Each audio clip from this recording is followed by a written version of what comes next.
סרטון ראשון בפינה החדשה, מוגשת באהבה ממני אליכם, אומנות והתבוננות, זה באינסטגרם, זה בפייסבוק, זה בטיק טוק, זה ביוטיוב. בואו כל יום חמישי ליצור, להתבונן, זמן לעצמכם, תאמינו לי זה יעשה לכם טוב, שתפו אותי מה זה עושה לכם, איך אתם מרגישים, מה אתם חווים, תהנו. לתרגיל אנחנו נצטרך דף לבן, טוש וצבעים, זה יכול להיות עפרונות צבעוניים, טושים או צבעי פסטל. עם הטוש אנחנו מציירים קו אחד רצוף, בלי להרים את הטוש מהנייר. אנחנו מטיילים עם היד, בלי לחשוב, בלי לתכנן, לתת לה להוביל אותנו.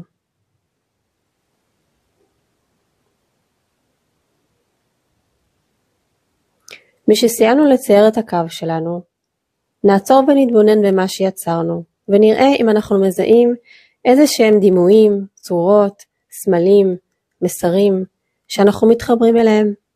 אנחנו יכולים לסובב את הציור לכל מיני כיוונים, ולראות אותו מזוויות שונות, ולשאול את עצמנו, מה אנחנו רואים במה שיצרנו. אחרי שנזהה את הדימויים שלנו בציור, נתחיל לצבוע אותם. נוכל לזהות עוד דימויים וצורות תוך כדי צביעה. אפשר להשתמש בכל צבע שתרצו. אני בחרתי להשתמש בפסטל יבש. אגב, את כל חומרי היצירה אפשר לרכוש במקסטוק במחירים שווים לכל כיס.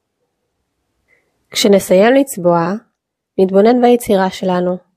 נכתוב מה עולה לנו ביחס לדימויים שראינו ביצירה, מה חווינו, מה הרגשנו. לדוגמה, אני רואה בציור שלי שתי דמויות שמחבקות אחת את השנייה, ויש למעלה צורה שמזכירה לי סימן של אינסוף, שבחרתי לצבוע בצבע אדום. מבחינתי הדמויות האלו יכולות להיות כמה דברים. אני רואה כאן שני צדדים בתוכי, שעושים שלום אחד עם השני. אני גם רואה שתי דמויות שיכולות להיות גבר ואישה, והאינסוף שנמצא ביניהם כאות לחיבור אינסופי. וזו דוגמה מהעולם הפנימי שלי. את כל הדברים שעולים לנו נכתוב על גבי הציור שלנו. נשפוך את הכל בכתב. תוך כדי הכתיבה עוד ועוד דברים יתגלו ויתבהרו לנו. ספרו לי מה חוויתם, מה ראיתם, מה גיליתם. יכולים כאן בתגובות, ויכולים גם בפרטי.